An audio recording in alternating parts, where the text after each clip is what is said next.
June 22 ശനിയാഴ്ച. മത്തായി 6 അധ്യായം 24 മുതൽ 34 വരെ വാക്യങ്ങൾ.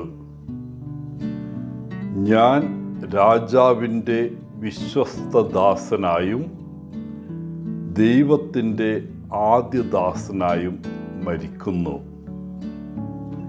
വിശുദ്ധ തോമസ് മോറിൻ്റെ പ്രസിദ്ധമായ ഉദ്ധരണിയാണിത്. താൻ വധിക്കപ്പെടുന്നതിന് മുമ്പ് അദ്ദേഹം പറഞ്ഞ വാക്കുകളാണ്. ഇന്ന് തിരുസഭ വിശുദ്ധ തോമസ് മോറിൻ്റെ തിരുനാൾ ആഘോഷിക്കുന്നു. ഒരു ഇംഗ്ലീഷ് അഭിഭാഷകനും എഴുത്തുകാരനും രാഷ്ട്രീയക്കാരനുമായിരുന്നു sir Thomas More. Church of ഇംഗ്ലണ്ടിൻ്റെ പരമോന്നത തലവനെന്ന ഹെൻറി 8 രാജാവിൻ്റെ അവകാശവാദം അംഗീകരിക്കാൻ അദ്ദേഹം തത്വത്തിൽ വിസമ്മതിച്ചതിനാണ് ഇന്ന് തോമസ് മോർ പ്രധാനമായും ഓർമ്മിക്കപ്പെടുന്നത്. ഇതുമൂലം അദ്ദേഹത്തിൻ്റെ രാഷ്ട്രീയ ജീവിതത്തിന് തിരശ്ശീല വീഴുകയും വധശിക്ഷയിലേക്ക് ആനയിക്കപ്പെടുകയും ചെയ്തു. 1935 അദ്ദേഹത്തിൻ്റെ മരണത്തിന് 400 വർഷങ്ങൾക്ക് ശേഷം തോമസ് മോറിനെ കത്തോലിക്ക സഭ വിശുദ്ധനായി പ്രഖ്യാപിക്കുകയും പിന്നീട് രാഷ്ട്രതന്ത്രജ്ഞരുടെയും അഭിഭാഷകരുടെയും രാഷ്ട്രീയക്കാരുടെയും രക്ഷാധികാരിയായി പ്രഖ്യാപിക്കപ്പെടുകയും ചെയ്തു. ഇന്നത്തെ സുവിശേഷം ആരംഭിക്കുന്നത് വളരെ ശക്തമായൊരു പ്രസ്താവനയോടെയാണ്. ആർക്കും 2 യജമാനന്മാരെ സേവിക്കാൻ കഴിയില്ല. നിങ്ങൾക്ക് എത്ര യജമാനന്മാരുണ്ട്? ആരാണ് നിങ്ങളുടെ യജമാനന്മാർ? ഒരു കാര്യം നോട്ട് ചെയ്യുക, ആ യജമാനൻ ഒരു മനുഷ്യനാകണമെന്നില്ല. യജമാനൻ എന്തും ആരും ആകാം.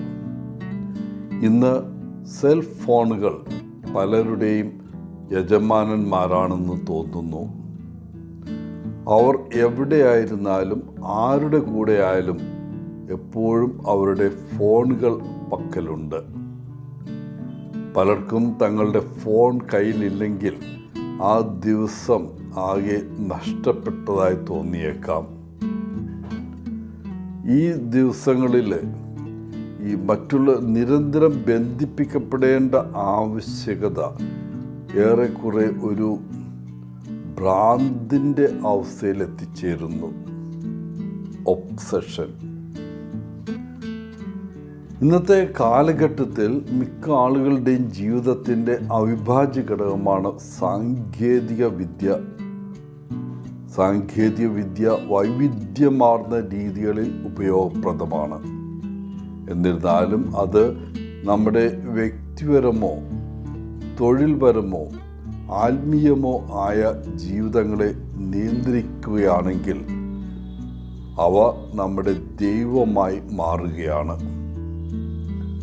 നമ്മുടെ ജീവിതത്തിലെ പവിത്രമായ ഒരു ബന്ധം നിലനിൽക്കുന്നുണ്ടെന്ന് ഓർക്കുക.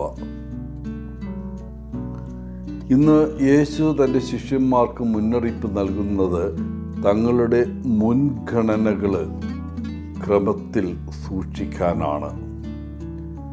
ചെറിയ കാര്യങ്ങളോർത്ത് അവർ വിഷമിക്കരുത് എന്ന് യേശു ആഗ്രഹിക്കുന്നു. ഭക്ഷണത്തെക്കാളും പാർപ്പിടത്തെക്കാളും കൂടുതൽ ജീവനാണ് വിലയുള്ളതെന്ന് യേശു അവരെ ഓർമ്മിപ്പിക്കുന്നു. നമുക്ക് ലോകത്തിലുള്ള എല്ലാ സമ്പത്തും ഉണ്ടായിരിക്കാം, എന്നിട്ടും തൃപ്തരാകില്ല. യഥാർത്ഥവും നിലനിൽക്കുന്നതുമായ സമാധാനവും സന്തോഷവും നൽകാനുള്ള കഴിവ് ദൈവത്തിന് മാത്രമാണ് എന്ന് യേശു തൻ്റെ ശ്രോതാക്കളെ ഓർമ്മിപ്പിക്കുകയാണ്. അതെ, നമ്മുടെ അത്ഭുതകരമായ ഈ ലോകത്ത് ധാരാളം ദാനങ്ങളുണ്ട്. ധാരാളം വസ്തുക്കൾ നമുക്ക് എൻജോയ് ചെയ്യാനുണ്ട്. പക്ഷെ ദൈവമില്ലാതെ അവയ്ക്കൊന്നിനും അർത്ഥമില്ല. എന്നിട്ടും പലപ്പോഴും നമ്മൾ സ്നേഹവും സംതൃപ്തിയെല്ലാം തേടുന്നത് തെറ്റായ സ്ഥലങ്ങളിലാണ്. പ്രിയപ്പെട്ടവരെ, ഇന്ന് നമുക്ക് നമ്മൾ അനുഭവിക്കുന്ന സമാധാനത്തിനും കൃപയ്ക്കും സന്തോഷത്തിനും ദൈവത്തിന് നന്ദി പറയാം. മറ്റെല്ലാം ഹ്രസ്വമാണ് എന്ന ചിന്തയിൽ എപ്പോഴും ദൈവത്തിൻ്റെ മൂല്യങ്ങളിലേക്ക് തിരിയാം. എല്ലാവർക്കും നല്ലൊരു ദിനം ആശംസിച്ചുകൊണ്ട് ഒത്തിരി സ്നേഹത്തോടെ പോളച്ചൻ CSSR ഫ്രം കേരള.